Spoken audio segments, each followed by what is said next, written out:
Bam! Double fist. You double fisted me. Damn. All right. Hello, everybody. Welcome to another episode of Mike Sports. I'm your host, Eric, joined as always by Landry. Landry, how are you tonight? I'm a winner. That's what I am. Who the hell I am? I don't know what you're talking about. The Eagles didn't play this week. This was our bye week. Duh. So yeah, that little computer generated thing that they had on Monday night, that was not the Eagles. I refuse to ever acknowledge that. Sure. Oh, dude. Oh, hold on. Speaking of computers generating, we've got aliens in the house. Exactly. See, I told you. There you go. I don't know what happened. So, okay, let's get into week 4 because I don't ever want to talk about week 3 again. Hey, here's what I will say. Yeah. Well, let's just throw that out because we know we both have comments on how our teams looked. I personally think 41 points looks sloppy to me by the Cowboys. I know to you, you're going, hey, at least it's not like my team. Dude, we fumbled. We couldn't get in from the one. You guys obviously have a good defense. I just think your offense sucks. Your defense is good. You have one playmaker to me on your offense, and that's your quarterback. Other than that, well, the offensive line again staying injured. Yeah, who knew that an aging offensive line that had trouble staying healthy one year wouldn't just immediately translate and be healthy the next year? Who would have thought? Well, could have been worse. Could have had Carson Wentz. Hey, look, there's a few times with some of those plays I just said to everybody watching with me, I'm like, hey, just so you guys know, Carson Wentz would have made that throw. I don't think Hurts had many options that night. Well, then they told me, Eric, shut up. Carson would have just sprained both his ankles on the same play and probably come up with a third ankle to sprain. Yeah. Now, we both thought the game would be a lot tighter. I personally thought it would too. I was surprised how far away it got. I saw some pluses for the Cowboys, and I saw definitely some minuses for the Cowboys. The Cowboys, once again, fumbling in the end zone, not being able to punch it in on the one. I mean, there were 14 to 17 points that they just blew themselves with no one's help. And, it could have been a lot worse for the Eagles. Oh, yeah. And look, we can say that for any team in hindsight. Oh, no, sure. Those are some fundamental screw-ups. There weren't some oh, man, they missed a 17-yard throw or something where could have gone either way. Right. Or most times they'd catch it, but no, there were some fundamental crap shots there. It shows why the Cowboys couldn't beat the Bucs, to me. Exposed them. Sure. And I think there were some fundamental issues shown by the Eagles as well, naturally. One of which I just want to talk briefly on. Well, I'd love to talk briefly on the whole thing, but but the Jalen Hurts and the quickness that you need to have on the RPO plays.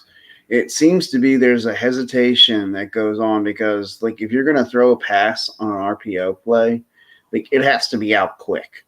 You can't you can't hold on to it and wait for the guy to break open. That's got to be a play where either you hand the ball off, you're running with the ball, or that football's being thrown and thrown quickly. And too many times the Eagles were called for too many men downfield, or I'm sorry, an illegal man downfield. And that's because those guys are run blocking, and you've got to get the ball out quick because those offensive linemen don't know that you've held on to the ball and you've decided you're going to take your time and wait for a deep ball to break open. So it's got to get out quick. And I think that's one of those things. It's something that's coachable. I think it's something that he can work through.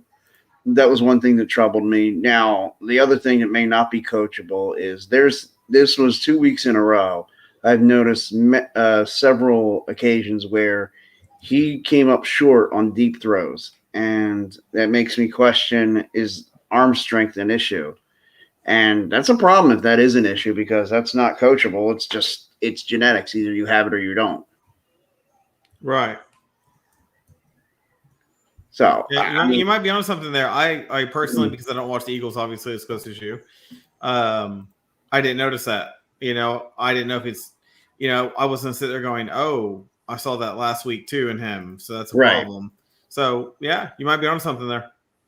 And look, I hope I'm wrong about it, because I know you believe in Jalen Hurts. I had my questions. That doesn't mean I don't want to believe in him, because I do.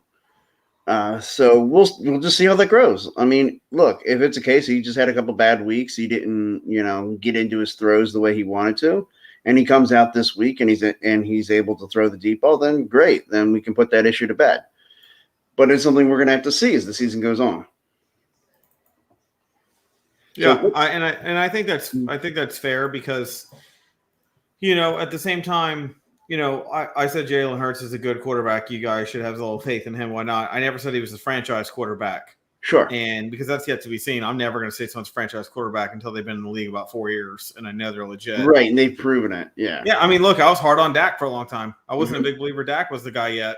So but I think Jalen Hurts shows promise. I think he's better than what you guys had as far as especially a schematic way you're running your offense. I just don't think you personally have like legit targets to hit on your offense. Well, I look now and I think our top receiver, I think Devontae Smith can be as good as any receiver in the NFL. The problem I run into is in what offense is Jalen Reagor going to be as good as the number 2 receiver on another team? What area is Greg Ward going to be as good as any other number 3 receiver in the league? Now, their depth at receiver is what's bothering me now. Okay. Yeah, and Ward looked good. Mm-hmm. He had a good game. He's not related to you, so that's a plus. So I know he might be an okay Ward. Yeah. Okay, so let's get into week 4. Go for it. Let's start off with the compelling Thursday night matchup. The Jacksonville Jaguars at the Cincinnati Bengals, and I'd love to know what moron at the NFL scheduling office thought this is going to be a compelling matchup. Or just even if it wasn't a compelling matchup, just said this will draw a big crowd. Right? Come on. Yeah. Do we even want to waste any time on this? I'll just say Cincinnati's going to win. The line's 7.5. I'll say they barely cover, but they cover. I'm just because I have no stake in the game and no interest, and the teams show no promise, and I'm just going to go Jags just because I want to see Trevor Lawrence get a win under his belt. Okay. Sure. That's as good a reason as any. Well, there's another reason. Oh, I got nothing else to go by.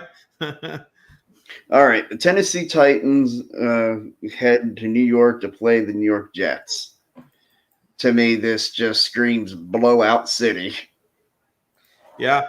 Look, the Titans came out rusty out of the gate, and now they look like they're starting. I wouldn't say they look like they're obviously back to playoff form, but they look like they're ready to play some football again. They're moving in the right direction. Each week I've seen them play a little bit better. And yes, I agree that this is an easy Titans win. I hope so. All right, we'll save this game for later because that's the Eagles game, and I don't even want to talk about them. But the Houston Texans at the Buffalo Bills, the line is 16. And normally, man, that makes me scream, hey, I should bet the underdog because that's a lot of points to cover in the NFL. I think I'm just going to stay away from the game altogether. But, man, if I was going to bet anyway, I think the Buffalo Bills absolutely clobber them. Yeah, I don't see much of a contest here. Right. I see the Buffalo Bills kind of running away with this one. Yeah, I don't even see a reason to waste any more conversation. I think Buffalo got a smell of defeat and someone taking them on and maybe ending their dreams and I would say not ending their dreams, ending their morale early. They had a chance where they could have basically gone down the bad morale path, and I think they're choosing to bounce back from that. So, yeah, I think they didn't like that feeling of that taste of humble pie, and they've been kicking ass since. Yeah, all right. No doubt. Washington in Atlanta. I'm going to go Atlanta. I just don't think Washington looks very good. I think Atlanta plays a lot better at home. They're not perfect at home. They never have been. I just don't think Washington is a very good football team either. Okay. I agree with that part. I do think Washington's going to win, but I think it's going to be sloppy. I don't think this is by any means a get-right game for Washington. I just think it's a matter of Atlanta can't execute in the red zone. It's going to be real low scoring. I could see a 13-10 game. But okay. I got it more like 14-3. Sure. I mean, I'm not saying this game's going to be a freaking shootout of one of them's going to dominate, but I certainly just don't have a lot of faith in Washington. It did last year. Their defense showed up. Right. This year, I'm not That's seeing been the it. most surprising thing. Like, if you told me their offense wasn't any good to start the year, I'd be like, all right, but their defense is going to keep them in games.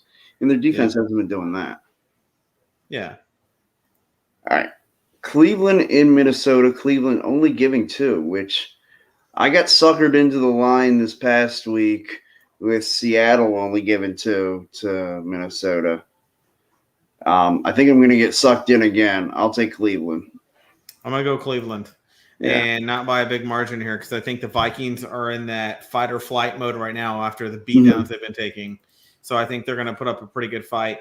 I got the Browns by 3. Okay. All right. Detroit in Chicago. Who cares? Sure, but I think we Fields look like shit. Let's not throw that on the table here. Fields did not look good in that game. You mean Bears? You said Bears? You're going Bears? Yeah, I'll go Bears over Lions. Yeah. I'm going to go Detroit. Okay. I never Hey, speaking of Detroit, man, they almost pulled it off. We talked about it last week. We thought that could be the Ravens could be on upset alert. And I think Justin Fields is starting in this game. Mm-hmm. And if he is, I'm definitely going to go with the Lions in this one because golf doesn't look too shabby. Yeah, golf doesn't look too bad. I'm going to go Chicago. They're at home. I just division game at home. It's usually my default to go with the home team in that spot. Yeah, I'm with you on that one. All right. Miami at home against Indianapolis. Let's see. So the Colts, I mean, they got beat by the Titans, but they didn't get whipped. Right. So they show that they can hang in there a little bit. So I'm gonna go with Colts in this one. I'm picking teams I never pick. If you're not noticing, I'm going for the Jaguars. I'm going for the freaking Browns. You know. Yeah, you just said the Lions too. Yeah, I'm going for the Lions. What the hell, man? Yeah, I'm actually going to go with Indianapolis as well. You've been a big fan of the Colts for a while. Mm-hmm. Yeah, I thought they'd be much better than what they are. They've been having some hard luck. I think their schedule was difficult to start the year. I think this is a spot where Indianapolis starts to get some things straightened out. Yeah, I'm with you on that. Okay, let's see. When I scroll down to get the rest of the games, the thing got all jumbled, so I have to scroll and figure out the games that we haven't hit yet. All right. Saints hosting the Giants. I'm going to go Saints. I think the Giants, so far, I just can't find a reason to pick the Giants, period. I told you last year I thought they would be shit this year. Now, they do have the best head coach, Jason Garrett. I mean, offensive coordinator. They still seem to suck. Yeah, look, I just think this is a case of I figured this would have to be a make or break year for Daniel Jones, and I believe he's broken, and I have to agree with Wolf Giants here. Are garbage. Absolutely, no doubt. Yeah. 100%. With all due respect to garbage. Yeah, right? Not the smell, just the garbage. Yeah, just the garbage itself. Just the straight up garbage, yeah. All right. One of the games I'm really looking forward to this week, and I'm not even being sarcastic, like Seattle at San Francisco. Oh, that's rivalry right there. Yeah. I like that game. But I'm still going to go with my Niners because Aaron Rodgers. Let's talk about that game. You know, 2 games we haven't even talked about is Rams Bucks. You know, because they're last week, but those are 2 big games. Game of the year. The Niners showed what I thought they could do. They can hang in there. They can make a comeback. They just happen to be playing someone who needs 30 seconds to make a comeback. Yeah. He did it again. I said it when I was watching. I literally said those words. He did it again. It was awesome. And it's funny. I had a number of bets going in that game. I had taken the Green Bay Packers. Oh, hell. I went Niners. Well, I took the Packers, I think, were getting 3.5. So I already knew I was going to win when the Packers had the ball. But I'm just like, are they going to win it outright? I also had Jimmy Garoppolo over passing yards. That had hit. I had Devontae Adams to score a touchdown. He scored the first touchdown of the game. My other pick was Aaron Rodgers over 200, I believe, 267 or 279 yards. He missed by 6 yards. Yeah. You know, I don't know. He looked comfortable in that game. Like I said, I think I told you, I can't remember if I said it last show, the meme with Mhm. Aaron Rodgers where it's Aaron Rodgers and two players hanging around him. And they go, Aaron, come on, man, we're losing. He goes, nah, man, y'all losing. Y'all losing. Yeah. Yeah. Okay, well, here's another fun one that I'm really looking forward to watching. The Los Angeles Rams playing host to the Arizona Cardinals. You touched on the Rams Bucks game briefly. Man, Let's Rams talk about that game. What did you take away from that game? The Rams are for real. Like, they are for real. I think they're the best team in football right now. Yeah, I'm gonna take the Rams in this game coming up, and they showed a lot of stuff. Here's what I will say, and I said this when I was watching it with someone I was watching the game with. If you're gonna lose early in the season to a good team, I'd rather be the loser in the first game and play them in the playoffs again or somewhere down the line where I'm hungry to beat them and want revenge. Now, we need to note the Bucs did not have Antonio Brown. They did not have Gronkowski. And to me, that definitely showed up and made a difference in that game. Well, yeah, because Gronk got hurt in that game, right? Yeah, and Brown had COVID protocol. So, right. Those are two guys on offense that are definitely going to help you score. And they're going to break away from coverage when you need it. And they just weren't available. So I would like to see a showdown again and more evenly showdown. But I'm going to have to go with what I saw. Right now, the Rams look like the better team. In fact, the Rams look like they're the best team in the NFC right now, period.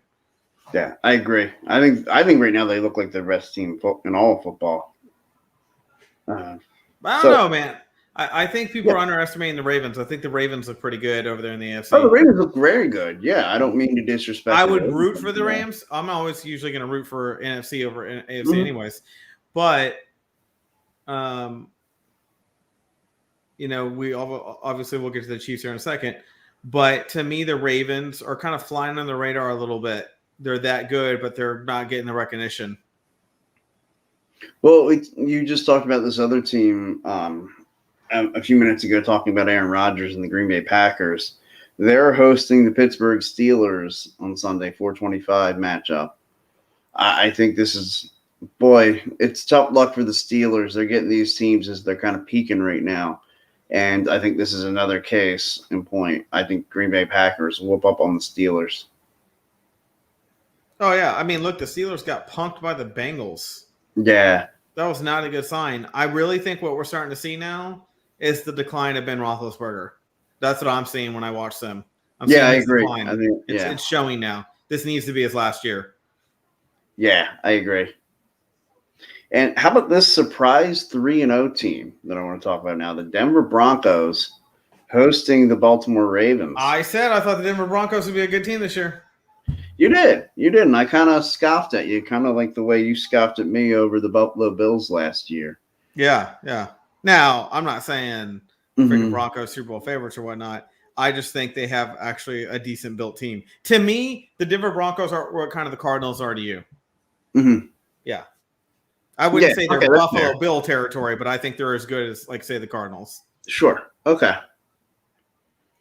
Yeah. So because look, I saw a meme today. It was that Pirates of the Caribbean meme where the NFL logo on the guy says it's like, you're the worst 3-0 team I've ever heard of, and he goes, but you've heard of me. Exactly. And so, you know what? I want to save this game. We'll do this just before we do our Eagles games and our Cowboys games. So the Monday night game, the Raiders going to LA to play the Chargers. This all of a sudden becomes a real compelling matchup with as good as the Raiders have been. The Raiders beat the Dolphins only by 3. I know you like the Dolphins more than I do, but I'm like, you need to be able to beat the Dolphins by a little more than that. And I was hoping they would by at least another point, and then I'd have covered my bet. Stupid Raiders. Exactly. The Raiders. I'm going to go Chargers in this game. Me too. Picking a team I never pick. Here I go again. Yeah. So are you with Jay?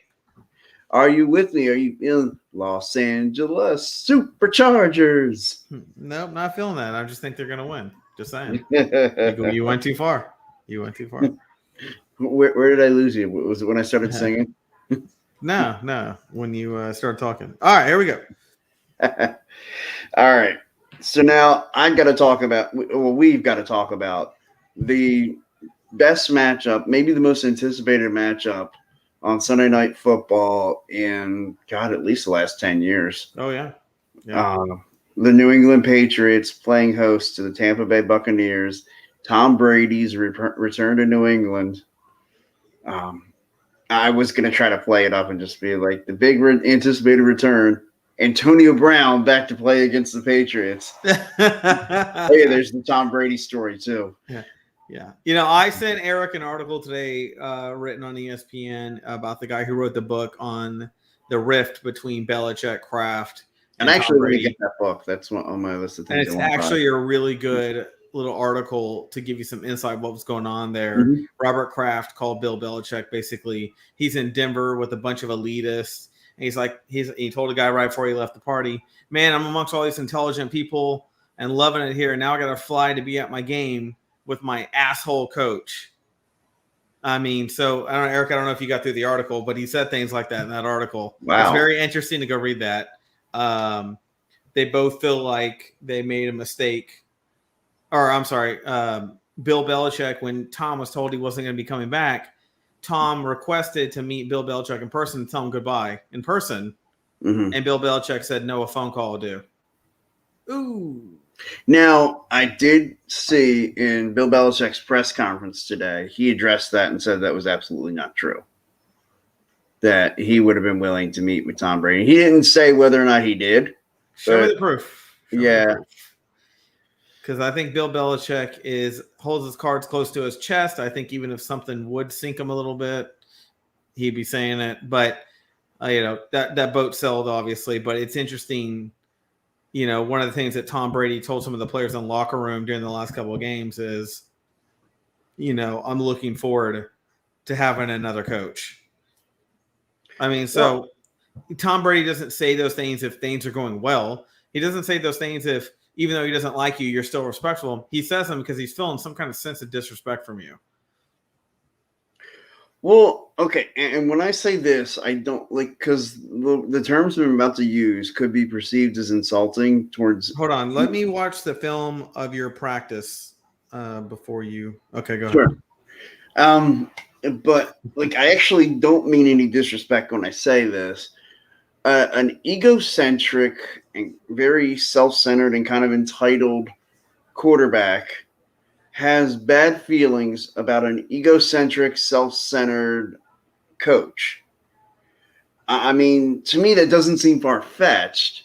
And it doesn't even mean that they couldn't have had success together while feeling that way. No, they already did. One of the things Robert Kraft mentioned, according to the book, and all these are obviously according to a book on the sources. Mm-hmm. One of the things the guy said is they all had a rift for quite some time before Tom Brady's. You're talking. They said the last 3 years was rough between all of them, but in the he was ready to move on from Bill Belichick after 2017. In the target of success, mm-hmm. They all just made it work. Anyways, knowing that.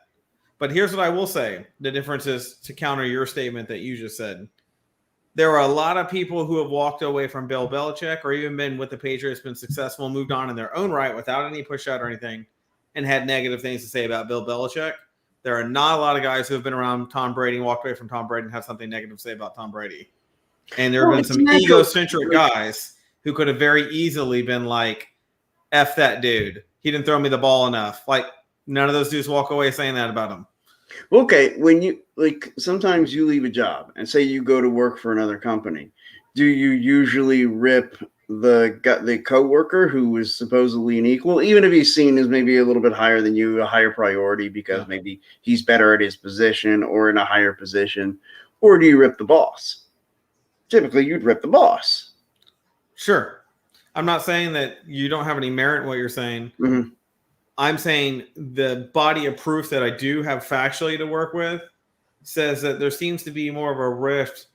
One thing interesting I want to make sure I note that I read in that article that I thought was very interesting, and it lines up with what Bill O'Brien said when leaving the Texans. Bill O'Brien, there had been a conversation between Kraft and Bryan at one point if Belichick was to leave or Who's the offensive coordinator? Josh Daniels. McDaniels. Yeah. Daniels left. That Bill O'Brien would come back, and then when Bill Belichick retires, become the head coach of the Patriots. Mm-hmm. Which is why he had known that for a couple of years that that's what they wanted to do, and that's one of the reasons why when Bill O'Brien in his Texans interviews and whatnot has said, "I was trying to get fired." Very interesting timing that lined up like that. It's a good article. Everybody should go read it. Well, and I do believe there may be some truth to the idea that that Tom Brady was trying to get Bill Belichick to retire and walk away, with the idea that then he would stay with the Patriots, and then the Patriots could hire, like you said, either Josh McDaniels or Bill O'Brien to be the head coach. Yeah, personally, I'd want Josh McDaniels over Bill O'Brien. Yeah, me too. And it's not because Bill O'Brien can't coach. I just think Josh McDaniels is more modern with his play calling. Personally. Well, and I do believe that, after the 2017 season, Josh McDaniels was all set to take the Indianapolis Colts job, and then backed out last minute and decided to stay with the Patriots as the offensive coordinator. Well, guys wouldn't stay as a coordinator instead of being a head coach unless maybe there was a handshake, wink, wink, when Bill Belichick leaves. Or Robert Kraft, the owner, straight up tells you, when he's gone, you're up. Yeah, and I think that's what happened. I mean, no, wink, wink. I'm Robert Kraft. I'll tell you whatever the hell I want. And look, and you see that stuff happen all the time in college where, like, an assistant coach, they call him the coach in waiting. Like, that happened in Texas, that happened in Florida State, that happened to Penn State, where they had guys as, like, the coach in waiting. In fact, it's like at Penn State, of course, the coach in waiting for many years was Jerry Sandusky, and, well, that didn't go so well. Well, we can go ahead and end the segment now to wrap that up. Okay. I am looking forward to this matchup. Yeah. I do think the Bucs are going to take it rather easily, actually. In Brady's interview about the actual game, he said, "I'm not going there to reminisce." Well, sure. He's going there to win a football game. Yeah. Now there is going to be a moment. Like, look, I will always love New England. I'm looking forward to saying, hi and greeting the fans and whatnot, and then getting to the football game. Now, he skipped all that. He just went straight to, I'm there to dominate, basically. Well, there is an interview that actually will be airing on Sunday on ESPN NFL Countdown where he talks about, he anticipates, he knows they're going to do something to acknowledge him, and he plans to acknowledge the fans back. And then it's going to be get down to business. He wants that moment. He knows that moment has to happen. He wants it to be brief and, a nice heartfelt moment, and then move on. Yeah, true. Which I think is the right way to do it. I know the Eagles will probably do something for Andy Reid and his actual second return to Philadelphia with Kansas City. And, especially after the incident this past Sunday, where after the Chiefs-Chargers game, he had to be taken to the hospital, Andy Reid. And turned out to be fine. Okay. So I'm going to pick the spread. I'm going to go Patriots. Bucs are going to beat the Patriots by 17. Okay. Brady dominates, no doubt. I can't see them losing to the Rams and then going into the Pats and either losing or barely winning. I think he's going to go in on a vengeance tour and after that loss. Remember the last time Brady lost in a regular season against, I think it was Kansas City Chiefs, week 2, 2.5, 3 years ago? I can't remember exactly when. Right. And he got smoked by 22 points or something. Yeah, and a lot of people were thinking, is this the end? Dude, and after that game, that dude freaking turned into a thunder god and just smoked everybody.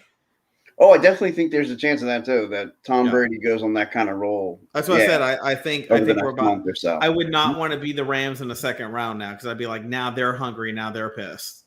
Right. Yeah. The last thing you want to see is a motivated Tom Brady. Yeah. Or Psycho Tom. I was like, Psycho Tom. Yeah, nobody wants to see Psycho Tom. Yeah. He's middle-aged and crazy, so he'll come after you. And now you got the Chiefs with the loss. You got the Bucs with the loss. The Chiefs now are what, 1-3? Or 1-2? Yeah, they're 1-2. They lost to Baltimore, and then they lost to the Chargers. Yeah, they're 1-2. Yeah, And Andy Reid, God rest his soul. He's back, and I didn't mean God rest his soul as in he died. That sounded bad. say, But whoa. yeah, You know I'm something glad like Andy that? Reid's okay. He collapsed after the game. Mhm. Looks like he just had an illness. Got taken to the hospital precaution, and he's all good now. But the Chiefs just don't. They don't look like they're gelling defensively to me. Offensively, they still look pretty good. I gotta say, as much as I would love to be wrong about this, I think this is a get right game for Kansas City. I think they come into Philly and handle their business. Yeah, I think this is actually going to be a pretty easy win over Philly for Kansas City.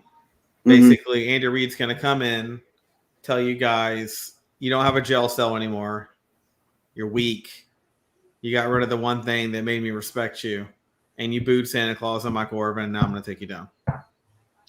And then he'll get a nice cheesesteak and be on his way out of town.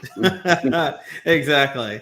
He's like, and I know the language, so I won't be one of those people they turn away when I finally get to them. He definitely knows the cheesesteak language. Yeah. Cowboys. All right, Cowboys, Panthers. I'll tell you what, man.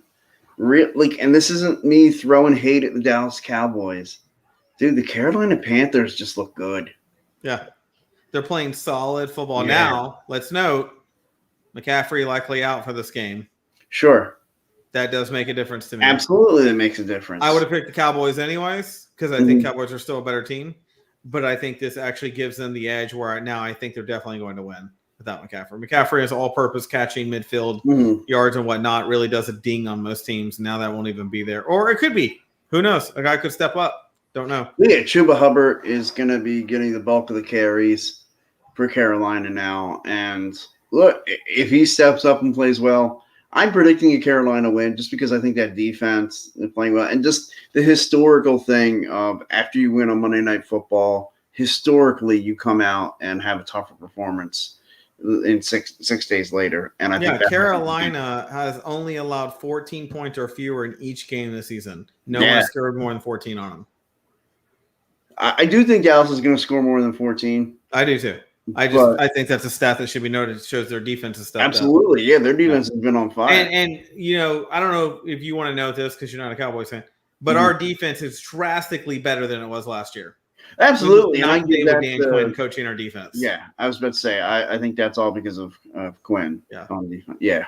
I don't see a lot of mistakes on our defense. I do see a lot of mistakes on our offense, although people are like, oh, look how much we're scoring and whatnot. I'm the kind of coach, unfortunately, that I would probably be a bad coach for the Cowboys right now because I would be like, we play some sloppy ass football. Well, yeah, and there were times look, if Dallas had been on their A game, they could have really whooped the Eagles. And that should have been a 56 point game. The way they were moving the ball, but the one fumble in the freaking end zone, we had a beautiful thrown pass that was like 3 yards just past the guy. Then we had what was the play I'm thinking of? Oh, we couldn't punch it on the one, which was unbelievable. Yeah, the goal line stand. First of all, give it to Zeke. Why is Dak trying to punch it in right there? And or Pollard, who is just turned into an animal this season. Yeah. But I think Dallas needs to embrace the fact that they're a running football team. Ezekiel Elliott and Tony Pollard, just embrace that and then use that and your tight ends. Yeah. And to me, Dak has definitely stepped up and trying to make him. He's trying to say, I basically deserve this contract. I'm glad I got it. Now let me show you what I can do. I won't let you down. Whereas I think Zeke went the opposite route. Thanks for the contract. I'm going to Cabo. I'll leave my imposter there with a helmet on. You let me know how he does. I'll see y'all later. That's what we got out of Zeke for paying that dude $90 million, which was a fucking moron move. We should have stuck. I think we should have gave him $40 million. Like a 3-year or 2-year $40 million contract to make him hungry to make sure he gets more. Problem is he just wouldn't have signed it. Maybe not. But you know what? After what I've seen out of him, I'm not sure I want to carry that much. We're ready to part with him. You said this would be your final offer. Sure, I was want to part with Dak. Yeah. But I also thought the redhead guy from Katie might show us something. And he didn't. He showed me that he's ginger, and gingers are only good during Christmas. That's the problem. He doesn't have a soul, so he doesn't, And they like cinnamon toast, and they're only good during Christmas. Right. And they fix your shoes if you leave them on the porch after midnight. Yeah, that's a known fact. You just And while they do it, a fucking rainbow pops out behind them. Okay, we could go forever here. All right. All right. Well, so there you have it. That's our week 4 picks. We will be back here to gloat about everything we got right and deny everything we got wrong next week. Exactly. And so, everybody, if you want to check out our whole list of shows, if I can smoothly just bring this up. Don't put up the wrong screen this time. There we go. I noticed some of the logos have changed. Yeah. What do you think about our Mike Sports consistent logo? What's that? Mike Sports has stayed consistent. We like our logo here. Yeah, we've got the Football Smack Talk show. Although I think it's crazy how in the logo I don't have a beard and Ryan does, and now and it's the opposite in real life. Yeah, that's kind of funny. But yeah, that show on Mondays at 6. Hopefully, we'll be able to get back to that. We didn't do it this week because there was a Monday Night Football game to attend to. So that would be the. And I tell the Diamond Club I do like their logo. They just need to make it bigger inside the square. Yeah, I would say that's one thing they could do differently. The Diamond Club, although they have a T-shirt that's pretty badass. It's that color blue, and it's got the logo on it, and an homage to one of the hosts, his mother-in-law, who passed away this year. Actually, Jody's aunt, Arlene Palin. They have a little like a patch for her on the shirt. It's pretty cool. Rest in peace. Yeah, definitely. And the broadcast. Yeah, that's right. The broadcast on Tuesday nights at 6:30. The Bald Eagle, it's the pre-show here for Mike Sports. It comes on at 6:00, and that's former semi-pro football player Sean Cressman, the Bald Eagle. He gives his breakdown play-by-play on every play. I can only I didn't watch tonight's episode just because I didn't want to relive that shellacking. So. Yeah. And of course, hey, there's our show on there, Mike Sports, Wednesdays at 8. Then Thursday. You know what I like about our logo? Yeah. It's simple, it's clean, it's like a neon light. Yeah. Notice the background blends in with whatever background it's in front of. So you really are only paying attention to the words. There's no outline. That's important. I took a lot of time to make sure I focus on something real clean and professional. Good job. I'm glad you didn't throw your shoulder there, patting yourself on the back there. But. Yeah, man. I tell you what, I've always said if God only gave me a third arm, I'd do so much better if I could constantly just keep that thing going. Then Thursday nights at 5:30 Eastern time, there's Tendies on Pattison, the great hockey show. That'll be really revving up here in a few weeks as hockey will kick into full gear. And on Thursday, my favorite name show, I love that name. Tables, ladders, and chairs. Ladders and chairs. That's right. And the symbol reminds me of like a Chrysler truck or something. I don't know, but I was thinking, you know what you could do with that? You should make it a championship belt looking thing. We need to do something to change it up because actually, if we were to ever get big enough, WWE definitely has the trademark to that logo. Yeah. So we would have to change it up some. I think you guys could make kind of like a championship belt wrapping to the edge or whatever with the words on it, whatever you want. Yeah, we could definitely do that. It's a cool name, though. But that's it for our show, folks. All right, everybody. Have a great night and happy football. Peace out.